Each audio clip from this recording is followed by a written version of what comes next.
Ang istoryang inyong mapakikinggan ay may mga linya at eksena na hindi naaangkop sa mga batang tagapakinig. Ang patnubay ng magulang o ng mas nakatatanda ay kailangan. Kawawa naman ang apo ko. O eto, may dala ulit akong merienda para sa inyong dalawa ng kapatid mo. Ito kay Jet at ito naman ang iyo. Mas marami yan dahil ikaw ang paborito kong apo. Salamat, Polo. Wala yun na po. Alam mo naman na kung anong kayang ibigay ni Lolo, yun ang ibibigay ko sa inyo, di ba? Pero hayaan nyo, dahil hanggat kaya ni Lolo, bibigyan ko kayo ng mas maganda pang buhay. Palaging ako ang kakampi nyo, ha? Nandito ako palagi para sa inyo. Mahal kayo ni Lolo. Hayaan nyo na lamang muna ang tatay nyo. Hindi ko rin kasi alam kung magbabago pa siya eh. Basta hanggat buhay ako, sisiguraduhin ko sa inyo na tutulungan ko kayong magkaroon ng magandang buhay. Paano kung ang inaasahan mong tao na dapat ay poprotekta sa iyo ay siya pa mismong taong aagaw ng iyong kamalayan? Ganon ang nangyari sa dalagitang si Pearl. Ito rin ang magiging dahilan upang lapitan ng itim na kapangyarihan. Makakamtan niya kaya ang hustisya na kanyang hangad? May katahimikan pa kaya siyang makakamtan matapos nito? O maging siya ay tuluyang magpapasakop sa galit at kadiliman? Nasaan ang pinabibili kong alak? Hindi ba sabi ko sa'yo gusto ko pagising ko meron na dito? Wala po kasi akong pambili, Tay. Nagamit ko po kasi yung pera. Bumili po ako ng bigas natin. Ay, ano ba naman yan? Mangutang ka sa tindahan. Ganitong wala akong alak, mas lalong umiinit ang ulo ko. Bilisan mo! Ayaw na rin po kasi tayong pautangin eh. Nagagalit na nga po sa akin. Kasi po, hindi raw po kayo nagbabayad. Habang nagagalit at nagwawala si Elvert, saka naman dumating si Marcelo, na kanyang ama. May bitbit ito na mukhang pagkain na binili niya sa labas. Oh, ano ba nangyayari dito ha? Ano na naman yung naririnig kong ingay? Nagwawala ka na naman dyan, Elvert. Paano naman kasi itong bata na to napakatanga? Yung pera na iniwan ko sa kanya, pinambili ba naman ng pagkain? Ang sabi ko, ibili niya ng alak. Nagugutom na po kasi kami ni Jet. Tapos, ayun na lang po ang pinambili namin. Hindi po kami kumain kagabi eh. Kasi po, naubos niyo po yung ulam tapos inilabas niyo pong pampulutan po. Ngayon ako pa pala may kasalanan, ha? Ano ba naman yan, Elvert? Wala ka na nga maipakain sa mga anak mo, gusto mo pang saktan. Dapat kasi sumama ka kay Jetro para lumuwas ng Maynila. Para sana may silbi ka naman, di ba? Kaya iniwan ka ng nanay ng mga bata dahil sa ganyan mo ugali. Magbago ka na. Kawawa naman ang mga bata. Ay, buwisit naman talaga, oh. Bahala ka kayo dyan! Padabog na umalis si Elvert habang ang kanyang panganay na anak ay nakatayo lang. Hindi alam ang gagawin. Ayaw pa naman niya na nagagalit ang ama. Ilang sandali pa, ibinaba ni Marcelo ang bitbit niya at tinawag si Pearl. Umupo ka rito sa tabi ni Lolo. Halika, tignan mo itong inuwi ko. Galing akong bayan kanina at binilang kita ng damit mo. Tignan mo nga kung kasya sa itong mga to. Saka meron din sa kapatid mo. Pasensya na kayo, yan lang ang kaya ni Lolo sa ngayon ha. Hayaan nyo, kapag nagkaroon ng pera si Lolo, ibibili ko pa kayo ng mas marami. Nandito rin bumili ako ng paborito mong palitaw. Salamat po, Lolo. Wala yun na po. Alam nyo naman na love kayo ni Lolo, di ba? Sige na, isukat mo na yung damit na binili ko. Tignan mo kung kasya sa'yo. Magluluto na muna ako ha. Pagpasensya mo na muna ang tatay mo ha. Pinagsasabihan ko naman siya. Lalo na't ayaw kung kinakawawa kayo. Iniwan na nga kayo ng inyong ina tapos ganyan pa siya makitungo sa inyo. O siya, magluluto na talaga ako. Ang dahilan kung bakit naging lasenggo si Elvert ay dahil na rin sa paghihiwalay nila ng kanyang asawa na ina ni Pearl. Noong una kasi, masaya naman ang kanilang pamilya. Ang problema ay mas nag-asam ng magandang buhay ang ina nila na hindi kayang maibigay ni Elvert. Wala kasi itong trabaho at kung magkakaroon man, hindi siya nagtatagal. Dahil minsan ay napapaaway dahil mabilis uminit ang ulo. Nakatira rin sila sa isang tagong baryo kung saan mahirap din ang pamumuhay. Wala silang kuryente. Wala ring kakayahan na magkaroon ng mas maayos na pagkain dahil madalas na kinakain lamang nila kung ano ang kanilang mga tanim o minsan ay gutom talaga sila. Ganon din ang buhay na nararanasan ni na Pearl. Dagdag pang pasakit ay kapag may pera ang kanyang ama, mas inuuna nito ang pagbili ng alak. Ilang araw pa ang lumipas, nagkaroon na ng trabaho si Elvert. Madalas siyang wala sa bahay kapag umaga at naroon lang siya kapag gabi na at tulog na ang mga tao. Isang hapon, naglalaba si Pearl at ang kanyang kapatid. Sakto naman na napadaan ang kanilang lolo. Apo, ano ba naman yung suot mo? Hindi ba sabi ko wag mo nang gagamitin yan dahil may butas na yan? Tignan mo, nakabuka ka pa dyan habang naglalaba. Dalaga ka na, ayusin mo yung upo mo. Tinahi ko na po ito, Lolo. Hindi ko po napansin na napunit po ulit eh. Ang hirap po kasing umupo dito sa bangko, ang liit po. Magpalit ka nga doon. Baka mamaya may naninilip na dyan sa'yo. Alam mong daanan dito, may mga makakakita sa'yo. Hindi mo pa naman masabi ang utak ng mga tao ngayon. Sa susunod ayusin mo na ang sinusuot mo ha. Kaya nga kita binibilan ng mga bagong damit dahil ayaw ko na babastos ka. Opo, sorry po, Lo. Ubuwi ba ngayon ang tatay nyo? Balita ko maaga yata silang pinatapos sa trabaho nila. Nakita ko yung kasama niya sa trabaho nandun sa bahay nila. Tapos siya wala pa rito. Pasinuuna talaga nun sa labas kaysa makasama ang mga anak. Matanda na kasi hindi na nakikinig sa akin. Hindi ko po alam, Lo.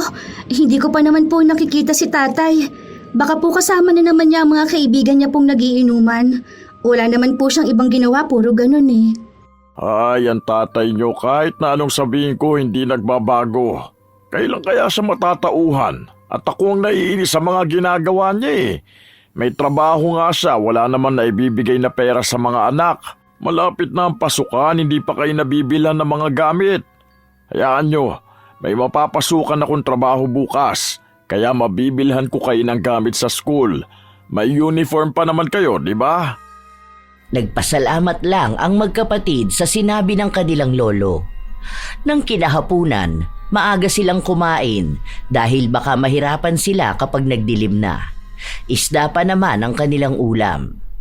Ang sabi ng kanilang lolo, hayaan na lang daw muna nila ang kanilang ama. Huwag na nilang tirhan ng ulam dahil uuwi rin naman daw yon ng lasing. Nang matapos na ang kanilang hapunan, nagtulong ulit ang magkapatid para maglinis ng kanilang kusina. Alam mo, Jet, gusto ko, kapag nakapagtapos na ako ng pag-aaral, luluwas tayo ng Maynila. Maghahanap ako ng trabaho doon. Tapos, ikaw naman ang paaralin ko. Gusto kong tumira tayo sa isang bahay na tayo lang, tapos masaya tayo. O kaya hanapin natin si nanay. Baka mayaman na siya, no? Sana kunin niya tayo rito. Ayoko na kasi dito eh. Sumagot ang kanyang kapatid na kung iiwan din nila ang kanilang ama ay parang katulad lang din ng pag-iwan na ginawa ng kanilang ina. Paano naman din ang kanilang lolo? Hindi ba? Kasi si Lolo, papa yun ni tatay eh. Malamang, hindi rin naman siya kukunin ni nanay. Kumbaga, kahit tayo na lang muna. Tapos kapag mayaman na tayo, saka na lang natin sila tulungan, ano? Ang layo naman kasi nitong lugar natin. Ang hirap pang makapunta rito. Kahit hanggang bayan lang, kailangan pang sumakay. Gusto ko rin naman na maranasan yung mas tahimik at maayos na buhay. Ayoko na rito. Habang naglalabas ng sama ng loob ang dalagita, narinig naman niya ang yabag ng kanilang ama.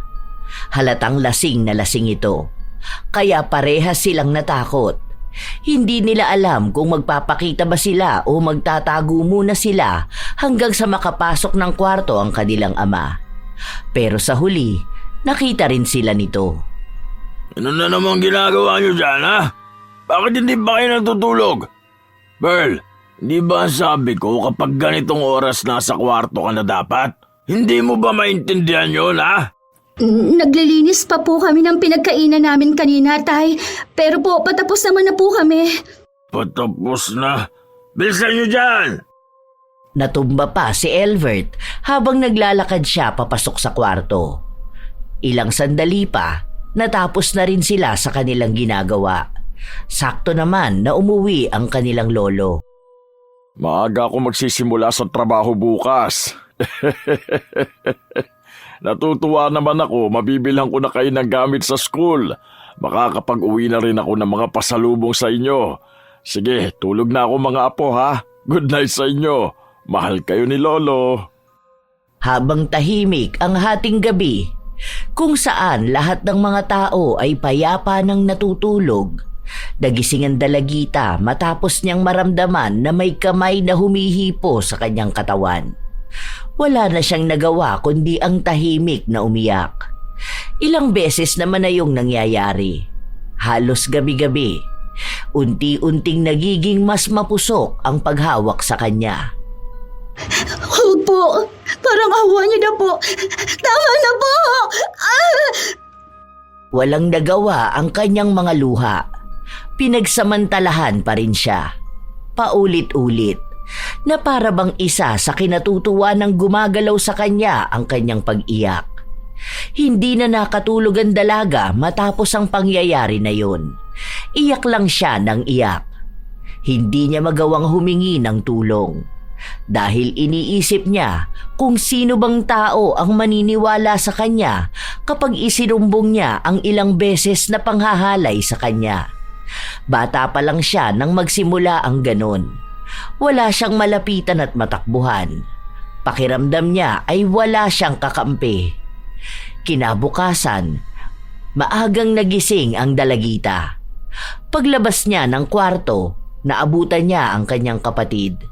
Ang sabi sa kanya nito, may iniluto ng pagkain ng kanilang lolo dahil maaga itong umalis kanina.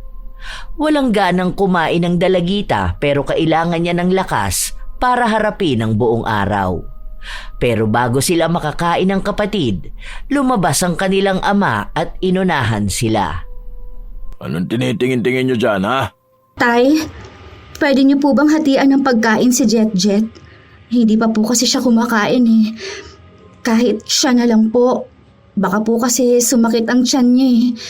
Mamaya pa po ako magluluto ulit kasi may tatapusin pa po kaming labahin. Bakit kasi ngayon lang kayo gumising? Kumuha kayo ng plato doon. Kanina pa kayo nandito, hindi kayo kumain. Isa pa, ayusin mo nga yung buhok mo, Pearl. Hindi ka man lang marunong magsuklay. Ang sapnot niyan. Maliligo pa lang po kasi ako, Tay. Hindi ka naligo kagabi? Hindi po. Sabi ko na eh. Mupo na kayo rito. Kumain na kayo. Gutom na gutom ako. Kagabi pa ako hindi kumakain. Inubusan niyo ba naman ako ng ulam eh? O ano pang tinutunganga niyo dyan? Bahala nga kayo dyan. Nakaupo lang sa isang sulok si Pearl. Hindi siya nagsasalita. Napupuno ng takot ang buo niyang katawan. Sa katunayan, habang naiisip niya ang nangyari kagabi, gusto niyang sumuka. Hindi niya maatim ang ginawa sa kanya. Hindi niya masikmura. Walang ibang nakakaalam ng pinagdaraanan niya. Hindi niya rin ito masabi sa ibang tao dahil iniisip niya na ano na lamang ang magiging tingin nila sa kanya. Paano na ang magiging panghuhusga ng mga tao na kahit siya naman ang tunay na biktima? Natatakot din siya na baka walang maniwala sa kanya lalo na't ilang taon naman na siyang hinahalay at hindi niya isinusumbong sa mga pulis. Babae siya at alam niyang kahit na siya ang ginawa ng masama, maaaring batuhan pa rin siya ng sisi. Ilang araw pa ang nakalipas, naging tulala na ang dalagita. Minsan pa, naabutan siya ng kanyang lolo sa labas ng bahay. Nagwawalis siya pero wala ang kanyang kaisipan sa ginagawa. Ayos ka lang ba talaga, apo ko? Ano, may problema ka ba? Halika nga rito, sabihin mo kay lolo.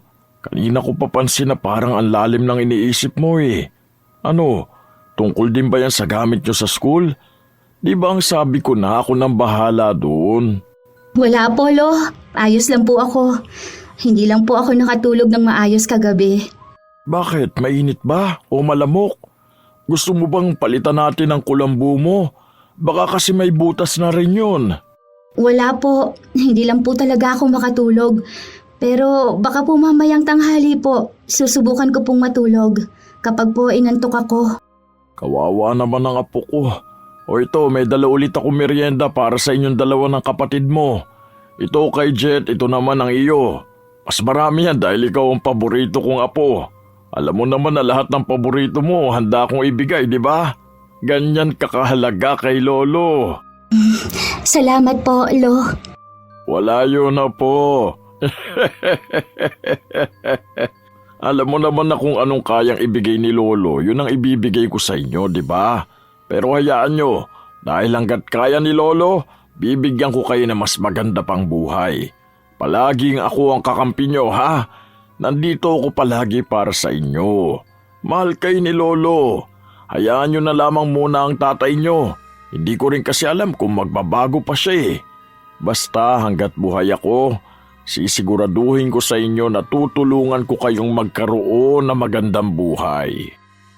Ilang araw pa ang lumipas, tila mas lalong lumalala ang pagiging lasenggo ni Elvert. Wala na siyang pakialam sa mga ginagawa niya kapag lasing siya. Minsan pa ay may mga tao na nagpupunta sa kanilang bahay dahil sinasabi ang mga ginagawang kalokohan ni Elvert. Minsan pa raw na nagwala siya sa isang inuman at may nasirang mga gamit. Dahil wala namang pera ang mga bata, humingi na lamang sila ng tawad sa inasta ng kanilang ama. Isang gabi, bago matulog si Pearl, nagulat siya nang makita ang ama na nakatayo sa pinto ng kwarto. Nakakagulat ka naman po, Tay. Bakit po? Akala ko po tulog na kayo eh. Naririnig ko kasi na humihilig kayo kanina. Bakit nasa labas ka pa, ha? Patayin mo na yung gasera at pumasok ka na sa kwarto nyo, ha? Anong oras na, oh? Sabi ko kapag ganitong oras na hindi ka na dapat lumalabas, di ba? Nagpunta lang po ako ng banyo, Tay. Opo, patulog na po ako. Kaya anong oras ka na nagigising dahil dyan sa kapupuyat mo sa wala namang kwentang bagay eh? Pumasok ka na sa kwarto mo. Wala ka naman ang gagawin, palakad-lakad ka pa dyan. Nagmamadali ang dalagita na pumasok sa loob. Mag-isa lang siya na natutulog sa kwarto dahil ang kanyang kapatid ay kasama ng kanyang ama.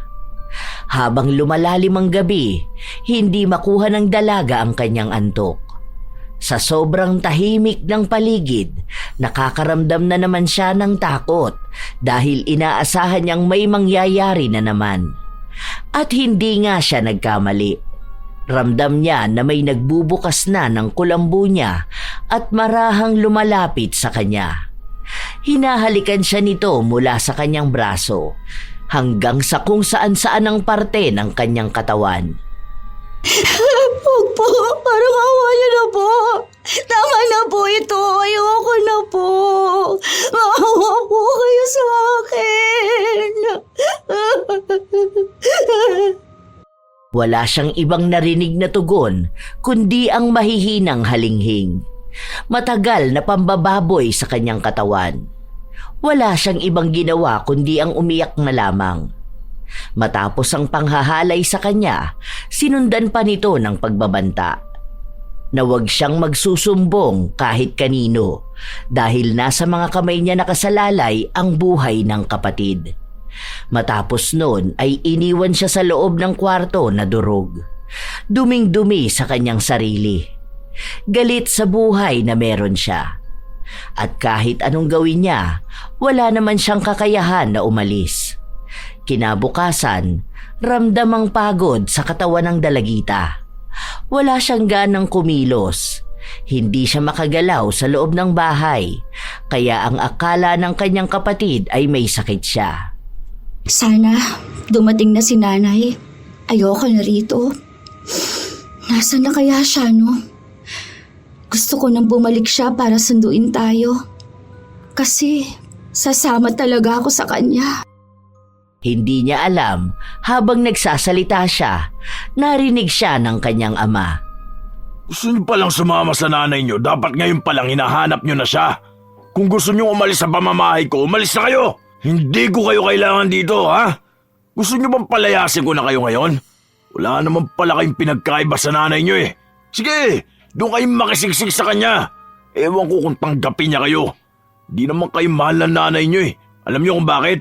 Dahil kung mahal niya kayo, hindi naman siya alis eh. Kaso hinayaan kayo rito, di ba? Kung talagang kayo ang iniintindi niya, sana isinama na kayo. Pero ang gusto niya, sarili niya lang ang iintindihin niya.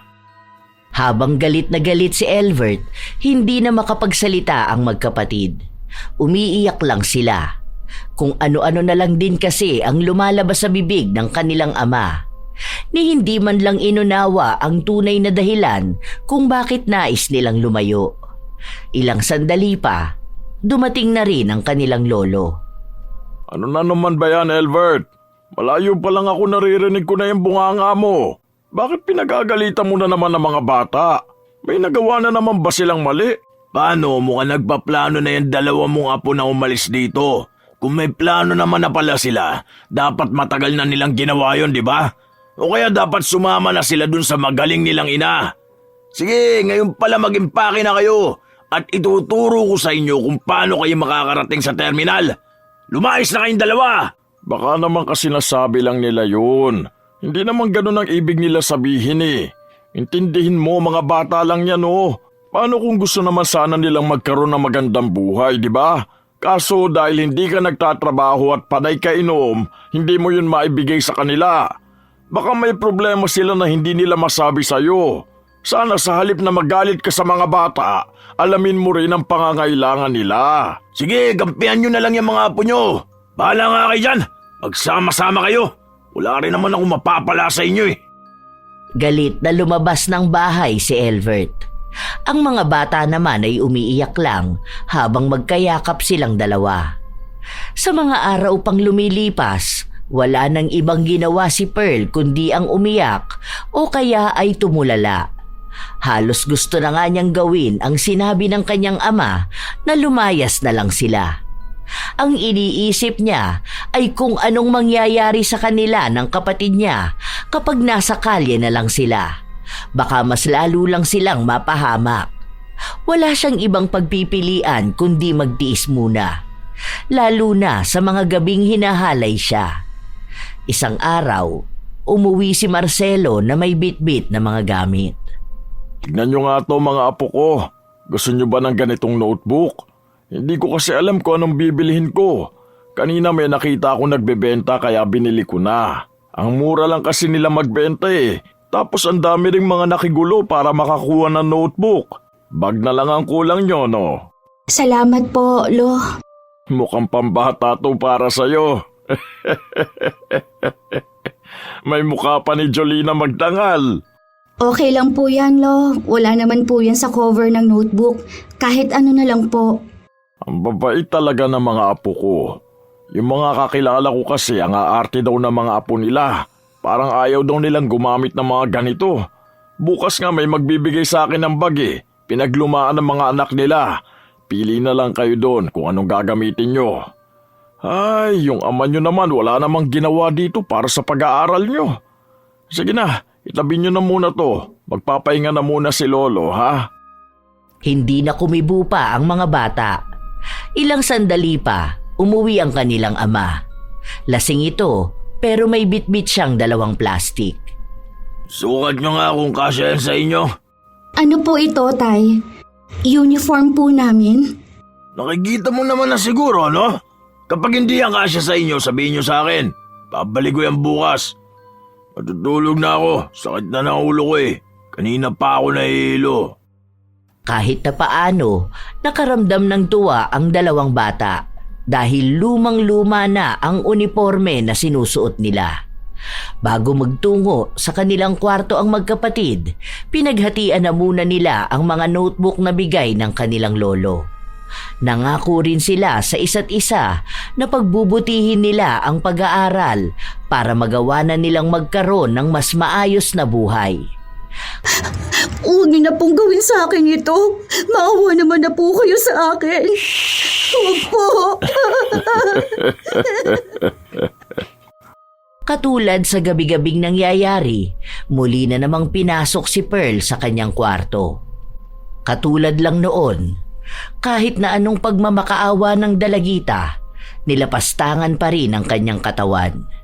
Paulit-ulit siyang umiiyak at nagmamakaawa pero wala siyang ibang naririnig kundi ang halinghing ng isang demonyo. Walang sawa nitong ginagamit ang kanyang katawan para lang maglabas ng init. Isa na namang madilim na gabi ng kanyang buhay. Katulad ng dati, matapos siyang gamitin ay lalabas na ng kanyang kwarto.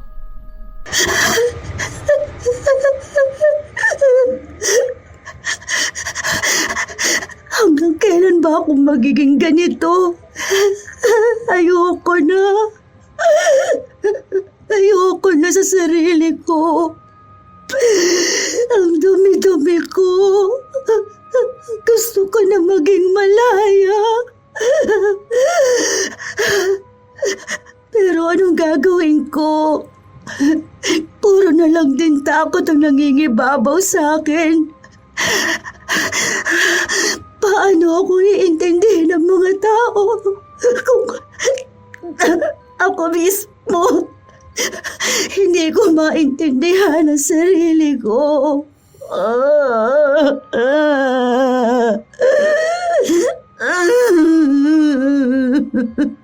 Pinaghahampas ng dalagita ang kanyang sarili. Gusto niyang sumigaw pero hindi na kaya pa ng kanyang lakas. Wala rin naman siyang kayang sabihin sa iba. Hindi niya rin naman maisusumbong ang nangyayari sa kanya kahit sa ama. Lalo na't tatay mismo ng kanyang ama ang humahalay sa kanya. Paano rin siya maipagtatanggol ng ama kung sarili nga nito ay hindi niya maasikaso? Palaging lasing. Hindi sila kinakausap ng maayos. Wala ring ibang matatakbuhan. Dahil sa kanilang lugar, tingin sa kanyang lolo ay napakabait. Kaya kung magsasabi siya ng panghahalay sa kanya, baka ibalik lang sa kanya ang mga sumbong niya. Kilala niya ang mga tao sa paligid niya. Agad na hinuhusgahan ang mga kababaihan kahit na ang nais lang naman nila ay kakampi. Sila ang biktima pero madalas ay sa kanila pa nagagalit. Naaalala pa niya noong may kapitbahay silang nagsumbong sa ginagawang panghahalay sa kanya ng kanilang kaanak. Sa huli ay sinabing siya ang may kasalanan. Maaari daw na nilalandi niya ang lalaki kaya bumigay. Sa halip na simpatya, mas lalo lang siyang ikinahiya. Iyon ang ayaw ni Pearl. Sira na ang kanyang buhay. Ayaw nilang mawalan palalo ng pag-asa para sa magandang buhay na pangarap nila ng kapatid.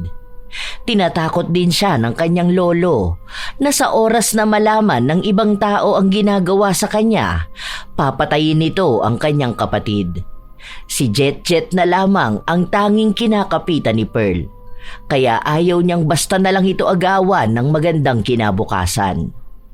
Hanggang sa sumapit ang umaga, dilat lang si Pearl. Umiiyak siya pero nasaid na ang mga luha. Tanging sugat na lang ng kanyang kalooban ang natitira. Kahit na walang gana, lumabas siya ng kwarto kung saan naabutan niya ang kanyang lolo na naghahanda na ng almusal.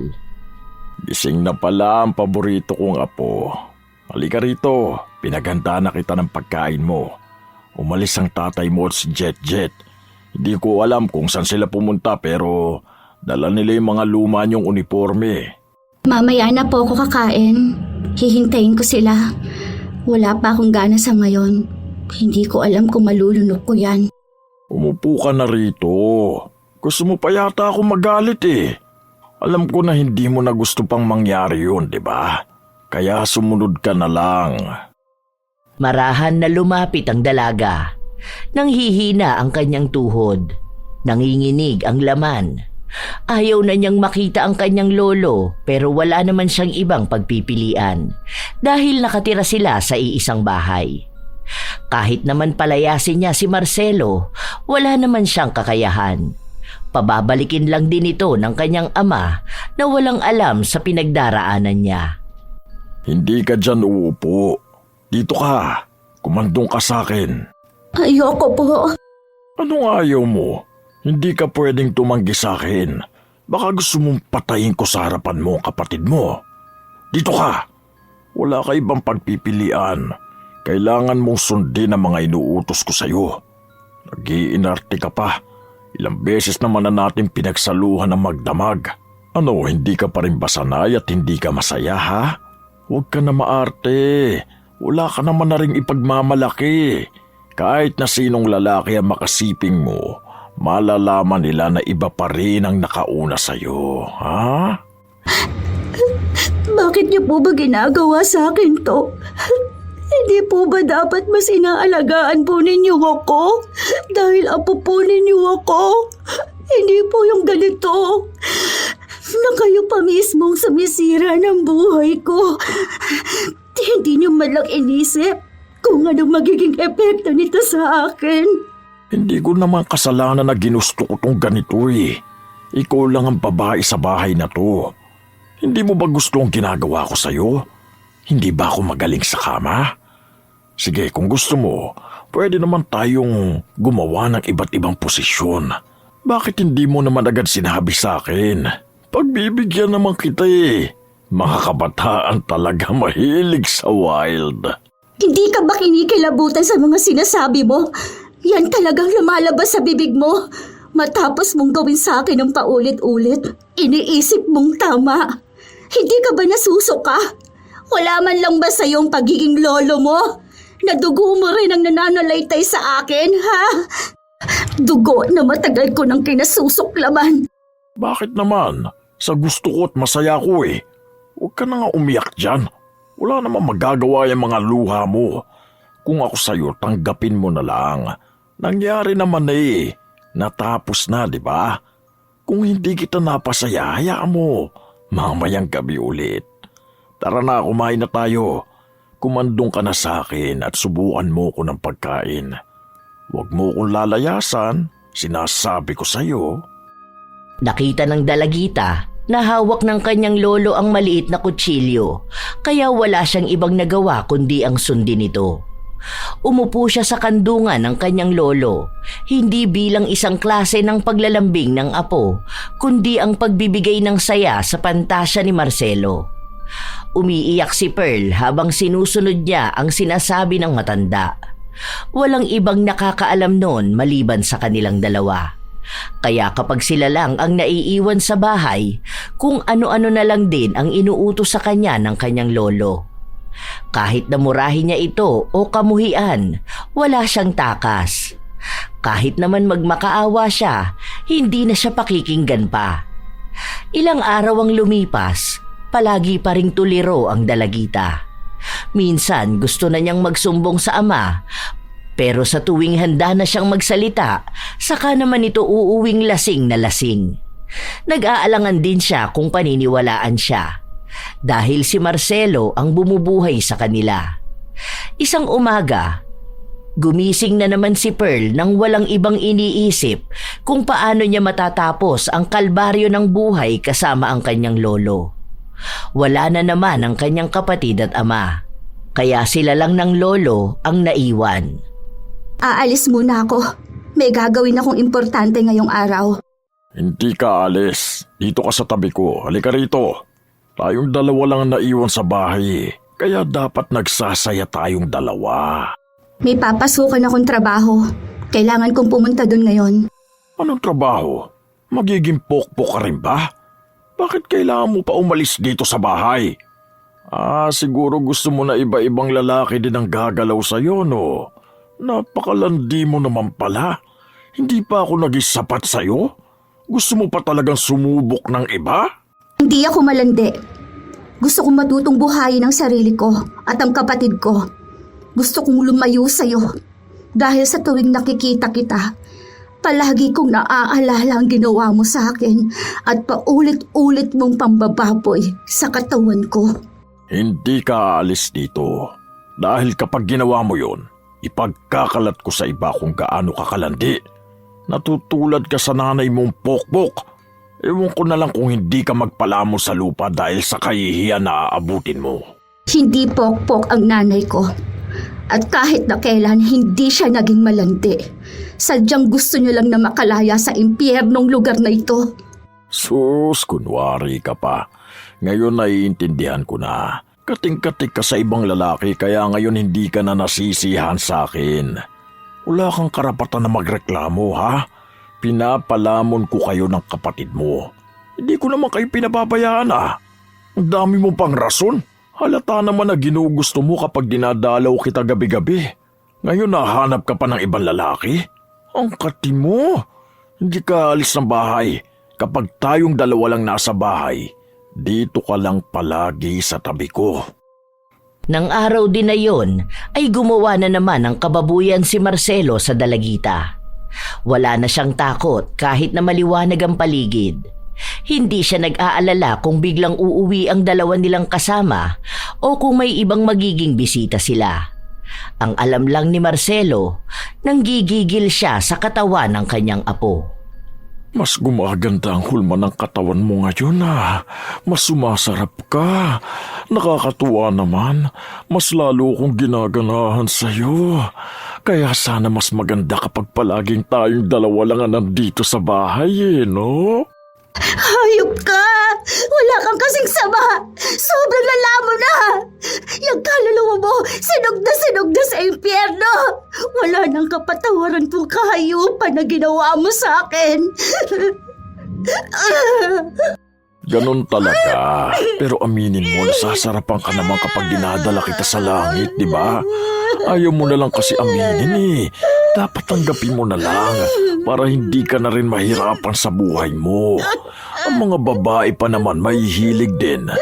Alam ko na kapag nakikita mo, nalilibugan ka rin naman. Kapag mga ganyan, sabihan mo ko, ha? Para pwede na sa bakbakan. Sisiguraduhin ko sa'yo na pagbabayaran mo itong ginawa mo sa akin. Matitigil din itong pagiging demonyo mo. Paano? Magsusumbong ka ba sa pulis? Kaya mo magpunta sa bayan? Tingin mo ba kapag nagsabi ka sa kanila ng ganito, gagalangin ka nila? Aba, baka pagpasapasahan ka pa, di ba? O baka yun ang gusto mo? Mas maraming lalaki, mas masaya? O kaya, kanino ko magsasabi? Sa tatay mo? Nakakausap mo ba siya na maayos, ha? Hindi nga siya makinusumagot kapag tinatanong eh. Sa mga kapitbahay? Baka pagtawa ng kanila at sabihin na malandi ka at baliw. Walang maniniwala sa'yo. Ang mga katulad mong babae, mga malalandi na sa paningin ng lahat. Hindi ka naman din kasi maayos manamit eh. Pwede kong sabihin na ikaw ang nang-akit sa akin. Alam naman nila na mabait ako, na may respeto sa babae. Hindi naman gagahasain ng mga babae kung hindi rin naman nila gusto, di ba? 13 years old pa lang ako nung ginawa mo to sa akin. 2 taon na akong nandidiri sa sarili ko. Hindi ka man lang ba nakaramdam ng awa sa bata, ha? Nasa dami naman ng babae sa paligid. Sa sarili mo pang apo. Sa bagay, paano nga naman maaawa ang isang demonyo? Walang ibang laman niyang utak mo kundi kahalayan. Pero naniniwala ako na makakaganti rin ako sa'yo. Maghintay ka lang. Darating din ang araw na pagbabayaran mo itong lahat. Sige, maghihintay na lang ako ng araw na yan. Walang kahit nakatiting na simpatya si Marcelo sa pagdurusa ng kanyang apo. Tila ba hindi niya ito nakikita bilang isang bata na kasama niyang lumaki, kundi kasangkapan lamang kapag malakas ang tawag ng laman. Kinabukasan, habang nagwawalis sa labas si Pearl, dumating ang isa nilang tiyahin. Anong nangyari sa'yo? May sakit ka ba? Ayos lang po ako. Medyo nahihilo lang po pero wala naman po akong sakit. Parang namumutla ka kasi. Ang lalim pa ng mga mata mo. Sigurado ka ba na ayos ka lang, ha? Nandyan ba ang tatay mo? Wala po. Ako lang po ang mag-isa rito. Kaaalis lang din po ni Lolo. Halika po, pasok po kayo, tita. Mabuti naman po at napasyal kayo. Ngayon din po ba kayo aalis? Pwede po bang sumama na kami ni Jet sa'yo pag alis mo? Kung pwede lang sana, Pearl. Pero alam mo naman na nangangamuhan lang din ako, di ba? Buti nga nakapasyal ako rito, may dala kasi ako mga damit. Yung amo ko kasi may mga damit na binigay sa akin kasi malalaki na mga anak niya. Kaya naisip ko kayo ng kapatid mo. Day off ko ngayon, nakisabay lang ako doon sa kakilala ko. Wala kasi akong pamasahe. Tita, kahit po mamasukan na lang din po ako. Ayoko na po kasi dito. Kahit tumira na lang po ako kahit sa maliit lang na bahay o kwarto. Basta po, malayo po rito. Ha? Bakit? Ano nangyari? Hindi kumibo ang dalagita.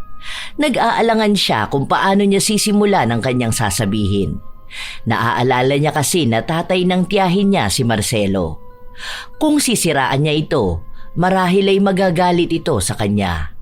2 beses pa siyang tinanong pero hindi na niya sinagot. Pinangungunahan siya palagi ng takot at hiya. Sabihin mo sa akin, Pearl, ano ba nangyari?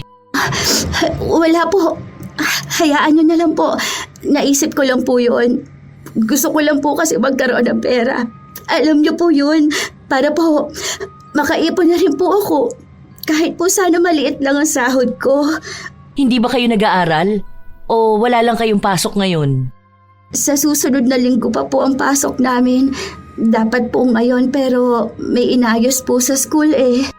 Oh, nag-aaral ka pala tapos gusto mo sumama sa akin para mamasukan ka. Bata ka pa kasi hindi ka pa rin papayagan doon. At mas maganda sana kung makatapos ka muna ng pag-aaral mo para mas maganda ang magiging trabaho mo. Ano ba talagang nangyari? Wala po, tita. Okay lang po. Sa susunod na lang po ako sasama sa inyo. Kapag nag-18 na lang po ako, sunod po ako doon. Kasama ko po si Jet. Sabihin mo sa akin, yung totoong nangyayari dito sa bahay, lahat. Ano pong nangyayari? Maliban po sa palaging lasing si tatay. May ginagawa ba sa'yo matandang yon? Si Marcelo? Sabihin mo na. Huwag kang mag-alala, pakikinggan kita. Hindi kumibo si Pearl. Hawak ng kanyang tiyahin ang kanyang mga kamay. Nanlalamig siya. Walang salita pero bumuhos ang kanyang mga luha. Baka sa kanya ang takot at hiya. Ginagalaw ka ba ng hayop na yun? Tita! Tita, huwag ka po magagalit sa akin. Hindi ko po ginusto. Pinilit lang po ako. Pinilit ko naman po na magmakaawa na huwag eh. Ayoko po talaga. Hindi po ako malandi, tita. Ang walang yang yun? Bakit? Pati ba naman ikaw? Anong ginagawa ng tatay mo, ha? Ilang beses ko na siyang pinagsabihan, bakit hindi siya nakikinig sa akin? Kilala naman niya kung gaano kademonyo ang hayop niyang ama. Ay naku, pasensya ka na, Pearl. Sorry. Doon lang nakaramdam ng kapanatagan ang dalagita. Pakiramdam niya may isang tao na hindi siya huhusgahan. Nakaramdam siyang ligtas siya. Kahit na hindi na niya ipaliwanag ang ginawa sa kanya, naiintindihan na ito ng kanyang tiyahin. Nang kinagabihan, dapat sana ay aalis na si Eden pero nagpaiwan siya para sa pamangkin. Ayaw niyang iwan ito ng basta lang. At naabutan niya nga ang kanyang kapatid na lasing na lasing. Talaga ba, kuya? Ganyan ka uuwi ng bahay niyo? Wala kang ibang alam sa nangyayari sa mga anak mo, ha? Anong klase kang ama? Matatawag mo pa bang ama ang sarili mo? Anong pinagsasabi mo Maayos naman ang mga anak ko rito sa bahay. Nandito naman si tatay Mababait din naman sila at masisipag. Ipinagkatiwala mo talaga ang mga anak mo sa isang demonyo? Alam mo naman kung anong ginawa ng hayop na yun dati, di ba? Nagbago na si tatay. Nakikita ko naman kung gaano na siya kabait ngayon. Bumabawi na siya sa pamilya natin. kaya magpatawad ka na ha. Maganda naman na rin ang buhay mo, di ba? Maayos ka na sa trabaho mo. Tapos na yun at ngayon nakikita ko kung gaano siya kabuti sa mga apo niya. Wala kang kwentang ama! Alam mo yon, ha? Kaya tama lang na iniwan ka ng asawa mo. At sana, dumating na rin ang oras na iwan ka ng mga anak mo. Wala kang pakinabang sa kanila. Ni hindi mo man lang alam kung ano na ang nangyayari sa kanila eh. Makasarili ka masyado. Huwag mo ang pagsasalita ng ganyan dahil hindi mo alam ang pinagdaraan ako sa buhay. Palibasa ikaw wala kang pamilya eh. Hindi ka naman nagkaroon ng asawa at anak. Kaya hindi mo alam kung gaano kasakit na iwan, ha? Mas gugustuhin ko pa yon kaysa hayaan ng mga anak kong pakisamahan ng demonyo. Alam mo, sa ginawa mong to, nawalan ka na ng lahat. Sige, ipagpatuloy mo ang pagiging walang kwenta para pagsisihan mo yan balang araw. Itanim mo sa utak mo tong mga sinasabi ko sa'yo. Hinawi na lang ni Elvert ang kanyang kapatid para magtungo sa kanyang kwarto. Si Pearl naman, nakatayo lang sa isang gilid habang ang kanyang tiyahin ay ipinagtatanggol siya. Pinapasok siya sa loob ng kwarto dahil naghihintay pa si Eden sa pagdating ng kanyang ama. Ilang sandali pa, dumating na rin si Marcelo. Oh, nandito pala ang aking anak. Ang paborito kong anak. Ano, wala bang kiss kay tatay? Miss na kita. Parang ang fresh mo ngayon ah. Mas mabango ka. Ang sarap ng amoy mo. Demonyo ka!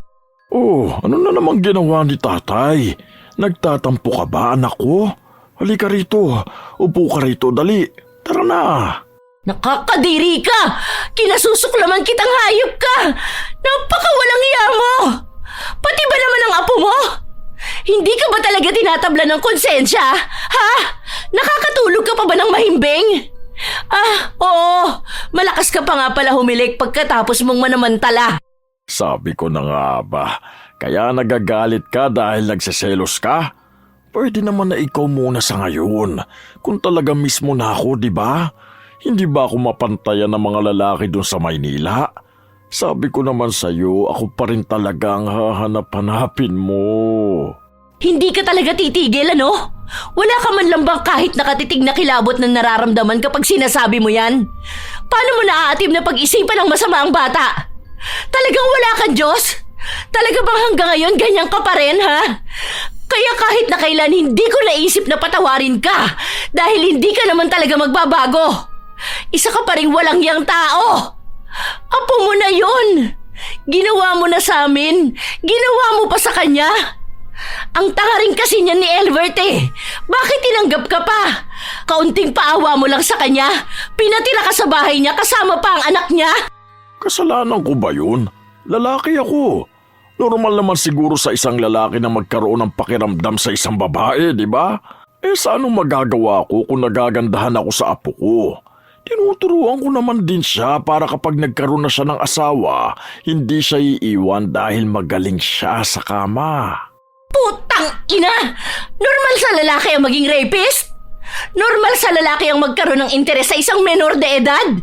Hindi lang simpleng libog yan. Sinira mo ang buhay ng bata. Binalot mo ng takot ang pagkatao niya. Dinala mo siya sa pinakamadilim na yugto ng buhay niya. Wala kang kasing sama. Ang dapat sa'yo, pinarurusahan ng malala. Hindi lang sapat ang pagkakakulong o kamatayan. Gusto ko mas malala, mas mahirap. Wala naman na magagawa. Nangyari na eh. May naganap na sa amin. Mukha rin namang ginusto niya. Kanino ba kayo magsusumbong? Sige, kung yan ang gusto nyo, basta bahala na lang kayo mapahiya, ha? Ewan ko kung ano mas pagdurusahan yan. Baka hindi na yun makalabas ng bahay dahil iba na ang magiging tingin sa kanya ng mga tao. Sige lang. Umalis din agad si Marcelo. Si Eden naman ay naiyak na lang sa galit. Bumalik sa kanya ang mga alaala niya kung paano rin siya pinagsamantalahan ng kanyang ama. Matagal na niyang sinabi kay Elvert na huwag patutuloyin ng ama, pero nang maghiwalay sila ng asawa, nawala na siya ng direksyon sa buhay. Kaya hindi na rin siya makapag-isip ng tama. Kaya galit na galit din si Eden sa kanyang kapatid. Dahil hindi naman nadaranasin ng pamangkin ang kaparehas na takot kung sana mismong ama niya ang nagtanggol sa kanya at naglayo sa isang demonyo. Habang nasa loob ng kwarto sina Pearl at Eden, walang ibang ginawa ang dalagita kundi ang umiyak. "Huwag ka na matakot, andito ako. Walang gagalaw sa'yo ngayon, pangako. Hindi ako aalis hanggat hindi natin nabibigyan ng leksyon ng hayop na yon. Sabay natin siyang lalabanan." Paano po kung patayin niya ang kapatid ko? Hindi ko po alam kung mapapatawad ko ang sarili ko kapag may nangyaring masama sa kapatid ko po. Hindi niya gagawin yun. Tinatakot ka lang niya. Ako ang gaganti para sa'yo, para sa akin, at para sa mga babaeng naging biktima ng hayop na yan. Bakit ngayon mo lang sinabi sa akin? Dapat nagsumbong ka na. Natatakot po ako. Ano na lang ang magiging tingin sa akin ng mga tao? Nakakahiya po ako. Lolo ko pa siya. Nakatira po kami sa iisang bahay. Mabait ang tingin sa kanya ng mga tao. Hindi ko po kaya mag-isa. Dahil paano kung walang maniwala sa akin? Ano na lang po ang mangyayari? Sorry. Sorry pamangkin ko na nararanasan mo to. Pangako, hindi na to mauulit pa. Ako ang magbibigay ng hustisya para sa'yo. Wala ako naging kakampi noon pero ngayon sisiguraduhin kong magkakaroon ka. Buo na sa kalooban ni Eden ang gumanti sa kanyang ama. Naaalala niya ang kanyang sarili kay Pearl. Noong kabataan niya rin, ipinapanakot sa kanya ng ama na papatayin ng kanyang ina kapag hindi siya pumayag na magpagalaw.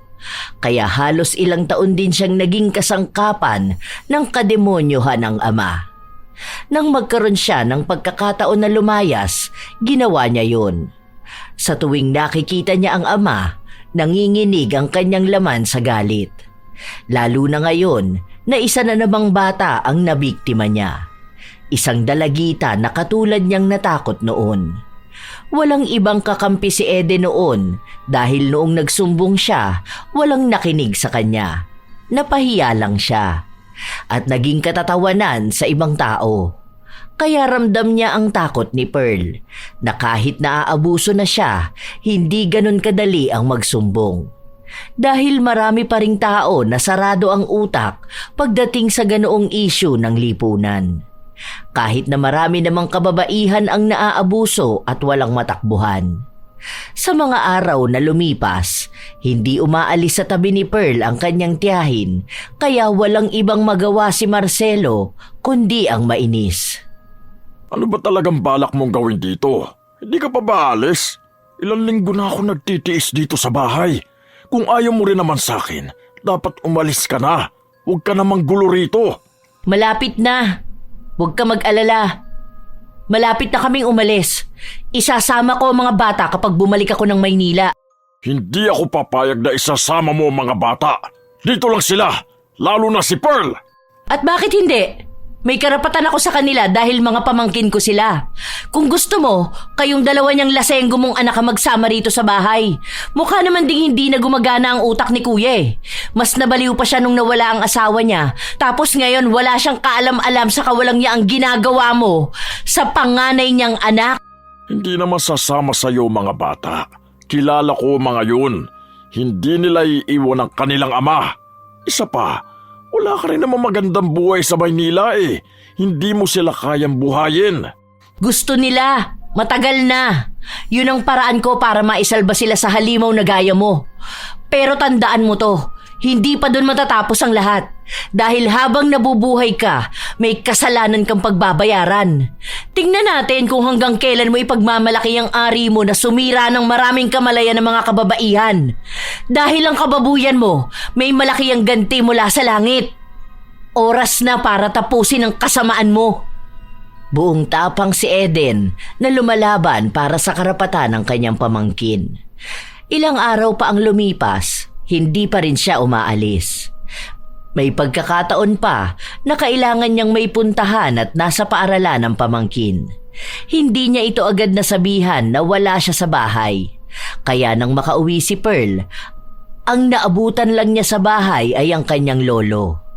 Takot na takot ang dalaga, lalo na at pinipilit siya nito. Huwag ka na magpumiglas, ha? Wala naman dito ang tita mo kaya wala kang kakampi. Gigil na ako kapag nakikita kita eh. Tara na, ako na lang magpapalit ng uniform mo. Bagay na bagay sa iyong ganyang suot. Mas lalo ka nagiging maganda sa paningin ko, apo. Lolo, wag Sarap po. talaga. Tama na po itong ginagawa niyo sa Ano akin. ba? Dito ka Ano na. ba? Ha? Ayoko! Oh, Sinipa ni Pearl ang ari ng kanyang lolo na naging dahilan para masaktan ito. Sakto naman na dumating ang kanyang kapatid at ama. Tinanong kung ano ang nangyayari sa kanila, pero dahil halatang lasing na lasing si Elvert, madali lang siyang napaniwala na naglalaro lang ang dalawa at hindi siya sinasadyang tamaan ng apo. Hindi naman na sinundan pa ang tanong. Pinaniwalaan na lang siya ng anak at agad na nagtungo sa kanyang kwarto upang matulog. Hindi ko palalampasin tong ginawa mo sa akin. Sinisiguro ko sa iyo na pagsisisihan mo tong paglaban mo. Akala mo yata kung sino ka na matapang dahil lang nandyan ang tita mo. Kahit anong gawin mo, hindi ka pa rin makakatakas sa akin. Ah, aray ko! Aray! Kahit hanggang kinabukasan, iniinda pa rin ni Marcelo ang masakit niyang ari. Hindi siya masyadong makakilos dahil sumasakit ito. Minsan pa ay napapasigaw siya kapag kumikirot. Hindi maikakaila na masaya si Pearl sa nangyayari sa kanyang lolo. Hinahayaan niya lang ito kapag humihingi ng tulong sa kanya. Dahil yun din naman ang utos sa kanya ng tiyahin. Ilang linggo na ang nakalipas, namamagana ang ari ni Marcelo.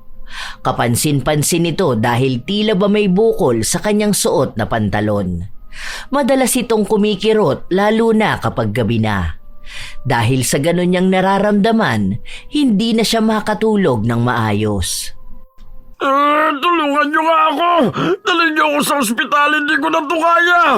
Sobrang sakit talaga! Alam mo naman siguro na sobrang layo ng ospital dito, di ba? Tumira ka rito, alam mong pahirapan magpunta doon lalo na kung biglaan. Kaya bakit mo ko inuutusan na dalhin ka doon, ha? Ano gusto mo? Mahirapan ako ng ganito, ha? Kung sana alam mo lang kung gaano kasakit ang nararamdaman ko. Wala ka bang awa sa tatay mo, ha? Joke ba yan? Mukha bang may awa pa ako sa'yo, ha? Sa mga kababaihan ba na ni-rape mo, naawa ka? Nung humihingi ng awa sa'yo ang apo mo, naawa ka ba? Hindi naman, di ba? Kaya wag mong aasahan na meron kang makukuha na ganun sa amin. Andito pa rin ako sa bahay dahil gusto ko tong nakikita sa'yo. Ang saya pala kapag nahihirapan ka na. Wala ka na kasi yatang matira, no? Kadiri! Nana na siguro lumalabas sa'yo. Ayoko na! Sakit na! Hindi ko na ito kaya! Tulungan niyo ako! Dalhin niyo ako sa ospital! Walang makatulong sa kanya, lalo na't ilang oras pa ang aabutin para makapunta sila sa ospital. Ayaw din naman ni Eden na gumastos pambayad sa sasakyan na maghahatid kay Marcelo. Wala rin naman sa wisyo si Elvert dahil masarap ang tulog niya, dulot ng ilang bote ng alak na naubos na niya. Kaya sa paglipas ng mga araw, talagang tiniis na lamang ni Marcelo ang kanyang sakit. Hanggang sa may mga nagpunta sa bahay nila para tingnan siya. Ang sabi nila, maaaring nagkaroon ng impeksyon ang ari ni Marcelo. Tinanong siya kung ano bang ginawa niya at wala siyang maisagot. Gusto mo bang ako na lang ang magsabi sa kanila kung bakit ka nagkakaganyan? Kung ano raw ba ang ginawa mo? Wala naman ako ibang ginawa. Tulungan niyo naman akong gumaling. Hindi ko na ito kaya. Sobrang sakit. Ayun na naman siya. Kumikirot siya ng sobra. Panay na lamang sigaw ni Marcelo ang naririnig. Nagsabi ang mga tao na yon na pwede siyang dalhin sa ospital pero kailangan nila ng isang pwedeng sumama. Hindi naman pumayag si Eden na siya ang sasama dahil ang sabi niya ay kailangan niyang asikasuhin ang mga bata. Hindi rin naman pwede ang kanyang kapatid dahil lasing ito. Kaya sa huli, hindi rin nadala sa ospital si Marcelo. Ano bang problema mo sa akin? Sasamahan mo lang ako sa ospital? Anong klaseng anak ka? Kanyang ka makitungo sa magulang mo? Talagang galing pa sa'yo? Ako pa ngayon ang ganitong anak? Anong akala mo sa sarili mo, mabuting ama? Buti sana kung naging mabuti kang magulang, di ba? Kaso wala ka namang ibang ginawa kundi ang manghalay. Kaya huwag kang hihingi ng tulong sa iba dahil isa kang demonyo. At ang mga katulad mo hindi dapat tinutulungan. Dapat masayang pinapanood na nahihirapan. Huwag mong gamitin ang salitang anong klase akong anak kung hindi mo rin naman alam ang sagot kung anong klaseng magulang ka, di ba? Anong klase kang lolo? Tama lang mamagayang ari mo. Sa dami ba naman ang pinilit na pinasukan yan eh. Magdusa ka na lang dyan sa paghihirap mong ganyan. Masama ang hindi marunong magpatawad sa magulang. Tandaan mo, walang patutunguhan ng mga anak na hindi nagpapatawad. Kahit masama pa akong anak dahil hindi ako nagpatawad ng ama, wag lang may iba pang kababaihan ng masira ang buhay dahil sa'yo. Okay lang sa akin, walang marating sa buhay. Basta makita ko lang na nagdurusa ka. Wala kang karapatan sa kapatawaran. Kasi kahit napatawarin ka ng mga taong ginawan mo ng masama, uulit at uulit ka. Sana mas lalo pang mabulok yung ari mo. Galit na galit si Marcelo pero wala siyang magawa. Pero kahit na gano'n na ang nangyayari sa kanya, hindi niya pa rin maiwasan na manyakin ang kanyang apo. Kapag tinutulungan siya nito ay hinihipuan niya pa rin. Pinipilit niya pa rin na makipagtalik sa kanya hanggang sa hindi na talaga siya nilapitan ni Pearl. Apo, tulungan mo naman si Lolo. Gusto kong maligo. Sabay na tayong maligo. Hindi ka pa rin talaga nagbabago? Hindi mo na nga magamot yung sarili mo. Ganyan ka pa rin magsalita. Hindi mo ba ako namimiss? Kasi ako, miss na miss ko na ang paborito kong apo. Nandidiri ako kapag tinatawag mo kong apo. Kaya siguro nangyayari yan sa'yo dahil sobrang manyakis mo. Bakit ba ganyan ka, ha? Wala bang ibang laman ng utak mo kundi puro kahalayan? Kaya ka hindi pinapatawad ni tita. Patawarin mo na ako, apo ko. Kapag tanda mo, maiintindihan mo rin ako. Dahil normal sa tao makaramdam ng ganito. Ang sakit! Ikaw mo nga ako ng gamot-abo ko. Aray ko, ayan na naman.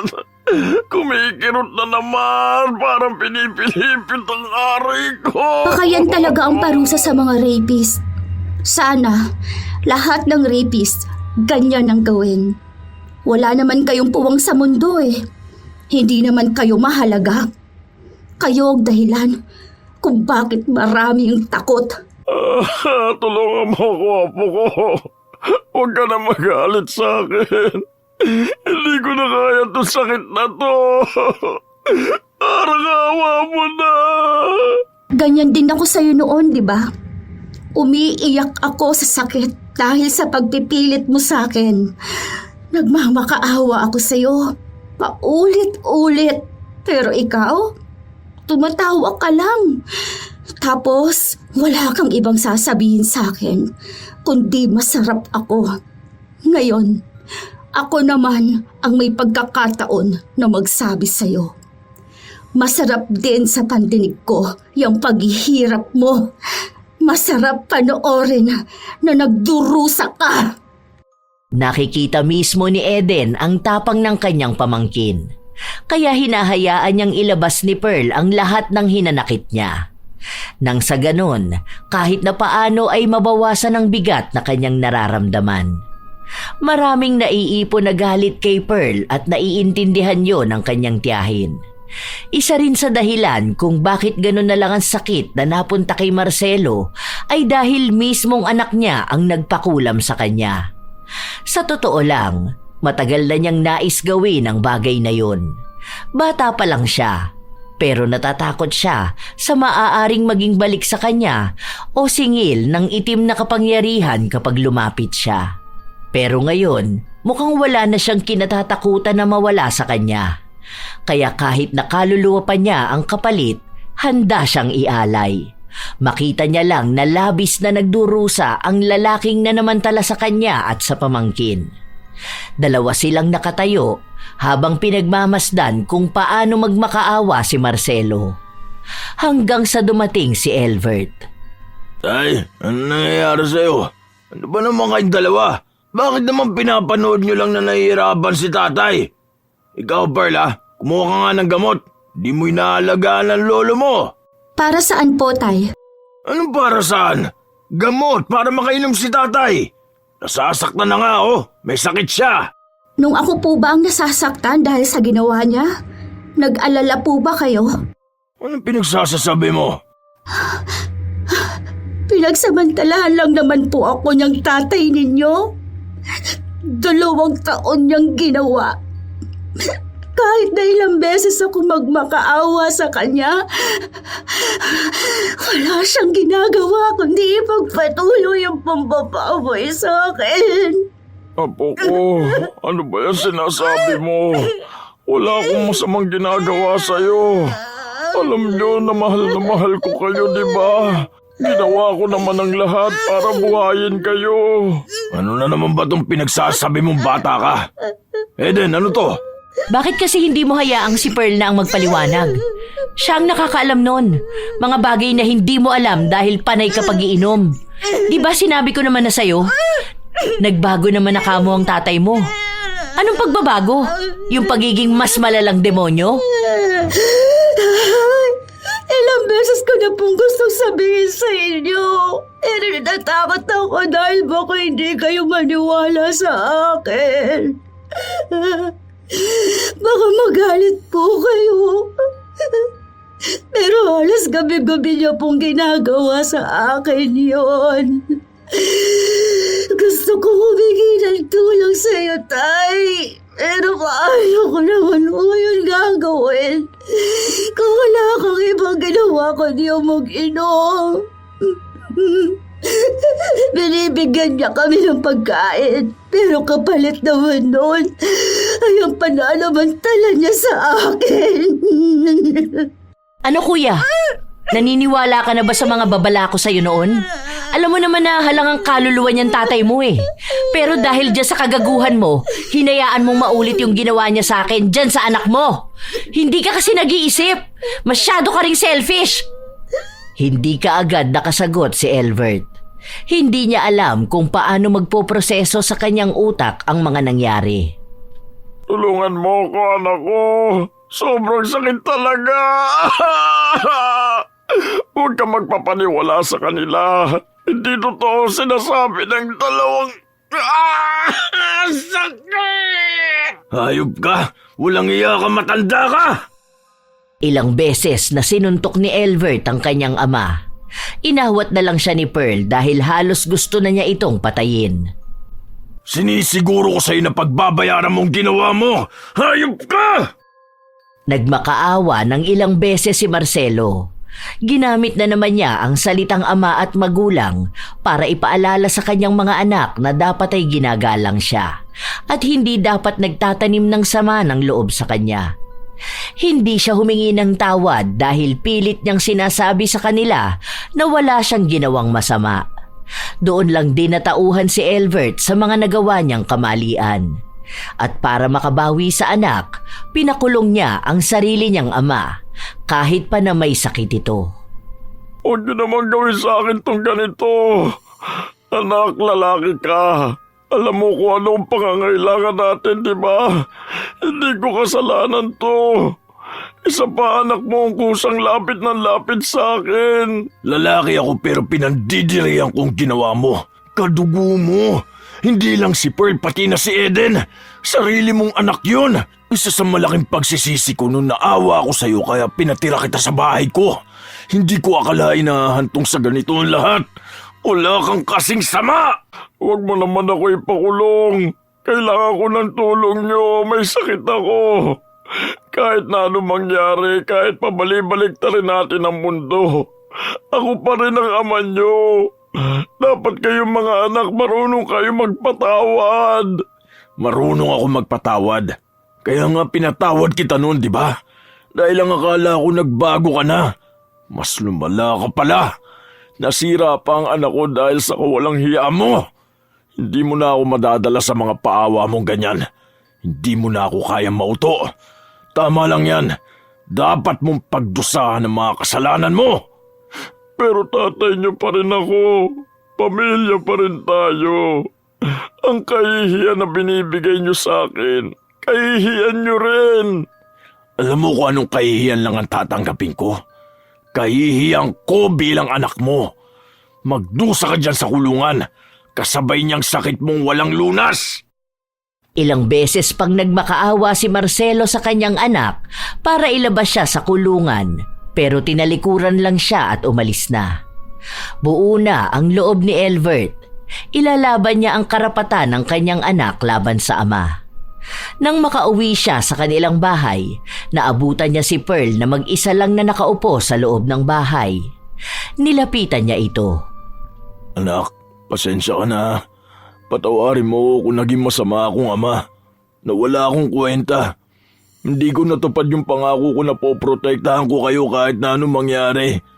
Ako na yun nandito pero wala man lang ako nagawa. Patawarin mo ko, nak.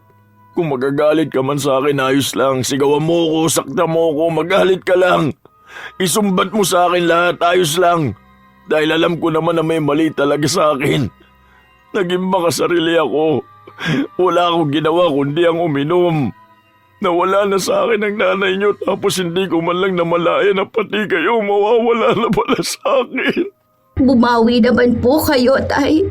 Kahit na tatay niyo yun, gumawa kayo ng paraan para maipakulong siya. Hindi ko lang po masabi doon dahil natatakot ako. Lalo na po sa panghuhusga ng mga tao kapag nalaman nila. Paano po kung hindi ninyo ako paniwalaan? Dahil tatay po ninyo siya. Ang dami po. Ang dami. Nabuhay ako sa takot. Pangako ko sa iyo, anak. Mabibigyan ng hustisya ang lahat. Magtiwala ka lang kay tatay, ha? Akong bahala sa iyo. Kakampi mo ako sa kahit na anong laban. Mahal na mahal kita. Mahal ko kayo ng kapatid mo. Malaki ang naging pagbabago kay Elvert. Hindi na siya nag-iinom at naging responsable na siyang ama. Gusto niyang bumawi sa kanyang mga anak, lalo na at sinisisi niya ang kanyang sarili. Dahil kung hindi siya naging pabaya, wala namang mangyayari kay Pearl. Gusto niyang patunayan na magkakampi sila ng kanyang anak. Sa paglipas ng mga araw, nagpatuloy ang kaso kay Marcelo. Dahil din doon, lumabas ang balita sa kanilang lugar. Dumating na ang araw na kinatatakutan ni Pearl. Ang husgahan siya ng mga tao sa paligid niya. Kung ano-ano na lang ang kanyang naririnig. Hati ang opinyon ng mga tao. May naaawa sa kanya at may naaawa kay Marcelo. May iba pang nagsasabi na sana raw ay pinatawad na lang nila ang matanda, lalo na at may sakit ito. Kaya kapag yon ang naririnig ni Elvert, lumalabas talaga ang kasamaan ng kanyang ugali. Ayaw niyang tinitingnan ng ibang tao bilang maruming babae ang kanyang anak dahil wala namang kasalanan si Pearl. Dahil sa naging malaking issue, nagsabi si Eden na sumunod na lang sila sa Maynila. May uupahan siyang bahay kung saan pwedeng doon na lang muna sila. Habang si Elvert naman ay maghahanap na lamang ng trabaho doon para daw makaiwas sila sa mga taong walang magandang dulot para sa kanilang pamilya. Naunang lumuwas ng Maynila sina Jet at Eden. Bago sumunod ang dalawa pa, nais munang makita ni Pearl ang kanyang lolo. Nang makita niya ito, iba na ang itsura. Sobrang payat na. Halatang grabe ang pagdurusa sa sakit niyang hindi magamot-gamot. Ilalabas niyo na ba ako rito, apo ko? Siguro napagtanto niyo na na mali kayong pinakulong ako, no? Sige na, kaya ko pa naman kayong patawarin sa pamamahiya niyo sa akin eh. Hindi ako naparito para palayain ka. Gusto ko lang makita sa huling beses ang pagdurusa mo. Hindi na tayo magkikita pagkatapos nito. Alam mo, wala akong awa na nararamdaman sa'yo. Natutuwa ako. Masaya ako. Tama ka. Pinagtatawanan na kita ngayon. Ayokong bitbitin habang buhay itong takot. Itong galit at sama ng loob na bigay mo sa akin. Gusto kong iwan lahat dito. Gusto kong ikaw na lang ang magbitbit ng guilt na to. Kung mararamdaman mo nga. Kasi ngayon pa lang, halata na sa'yong hindi ka nagsisisi. Pero sana, dumating din ang araw na pagsisihan mo ang mga ginawa mo sa akin. Kay tita o sa kung sino pang ginawan mo ng kababuyan. Tama lang yung nararamdaman mo. At ang hiling ko, sana humaba pa ang buhay mo para mas mahaba pa ang pagdurusa mo. Matapos yung sabihin ng dalagita ay agad na rin siyang lumabas. Hindi na niya kailangan pang hintayin kung ano ang sasabihin ng kanyang lolo. Wala rin naman pagbabago sa ugali nito. Hindi rin naman ramdam ng dalagita na nagsisisi si Marcelo. Ni hindi nga ito humingi ng tawad sa kanya. Nang araw na yon, umalis na rin sila ng kanyang ama. Yun na ang huling beses na nagkita sila. Sa paglipas ng panahon, unti-unting bumangon si Pearl. May mga gabi na dinadalaw siya ng kanyang nakaraan pero nagagawa niya itong harapin sa tulong ng kanyang ama. Tinupad din naman ni Elvert ang pangako niya. Gumawa siya ng paraan para magkaroon ng trabaho at matustusan ang pamumuhay nilang pamilya. Yon ang kanilang bagong buhay. Hindi na makakaapekto pa ang kanilang nakaraan sa magandang kinabukasan. Ilang taon na ang lumipas, may isang balita na natanggap si Pearl. Nakalaya na raw ang kanyang lolo pero wala na itong matirhan. Naging palaboy na raw habang bitbit pa rin ang sakit na walang lunas. Namamaga pa rin daw ang ari. Minsan pa siyang nabugbog ng mga tambay matapos niyang hipuan ng isang bata. Mabuti na nga lang daw ay hindi siya pinatay. Mukhang kahit na ano pang nangyari kay Marcelo, hindi na nagbago ang kanyang ugali. Hindi niya kayang iwan ang pagiging makasalanang tao. Kaya alam ni Pearl na tama ang naging desisyon nila. Nakakalungkot mang isipin ay may mga tao talagang nakakaranas ng kahalayan sa loob mismo ng kanilang tahanan. Hindi ito nadadala sa edad, kasarian o pagkakakilanlan.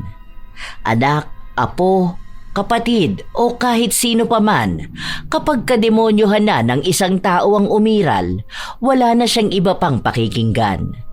May mga nananahimik dahil sa takot. Takot na hindi paniwalaan. Takot sa mga matang mapanghusga. Takot na masira ang pamilya o pangalan. Ngunit sa kabila ng takot na yon, may mga tulad ni Pearl, mga taong matagal na piniling manahimik, ngunit kalaunan ay natutong bumangon at lumaban para sa sarili. Hindi sila dapat sisihin. Hindi sila mahina. Sila ay mga biktima, hindi dahilan ng kasamaan ng iba. Tunay na sa lipunang ginagalawan, may mga tao pa ring sarado ang isip, mga hindi pa rin marunong umunawa. Minsan pa nga, sa halip na yakapin ng mga biktima, sila pa ang unang nagtutulak sa mga ito palayo. Kaya maraming nananatiling tahimik, hindi dahil gusto nila, kundi dahil natatakot silang muling masaktan, muling pagtawanan o hindi paniwalaan. Ngunit sana, dumating ang araw na mas magiging maingay ang pakikipaglaban at pagbangon kaysa sa ingay ng pang-aabuso. Sa mga naging biktima ng karahasan, kahalayan o anumang pang-aabuso, tandaan palagi na hindi mo kasalanan ang nangyari sa'yo. Lagi niyong isipin na may karapatan kayong pakinggan. May karapatan kang lumaban. Hindi madali ang proseso, pero naway dahan-dahang dumating ang paghilom ng mga sakit ng isang madilim na kwento ng inyong buhay. At ang mga taong mas piniling manahimik, hindi sila mahina o duwag. Huwag mo sanang ikahiya ang iyong sarili. may mga tao pa ring makakaintindi ng iyong sugat. At para naman sa mga taong mapagsamantala, ang bawat kasalanan na ginagawa nyo ay may kaparusahan. Darating din ang takdang oras para kayo ay magbayad. Kailanman ay hindi kayo makakatakas sa batas ng langit at ng konsensya. Sana'y dumating ang panahon na hindi na kailangang matakot ang kababaihan at kabataan sa loob ng sariling tahanan. Tandaan na lamang natin na ang pag-asa ay hindi kailanman mawawala hanggat may mga pusong marunong manindigan para sa sarili at para sa iba. Isang sensitibong paksa ang tungkol sa pang-aabuso. Naway wala nang maging biktima ng mga taong halangang kaluluwa. Ano ba ang inyong opinyon ukol sa ating bagong kwento, mga apo? Sana ay may maganda kayong aral na natutunan. Huwag din kayong matakot na ibahagi ang inyong kwento at opinyon dahil nais ko itong mabasa. Ito ang inyong Lola Telang at maraming salamat sa pakikinig nyo, mga apo.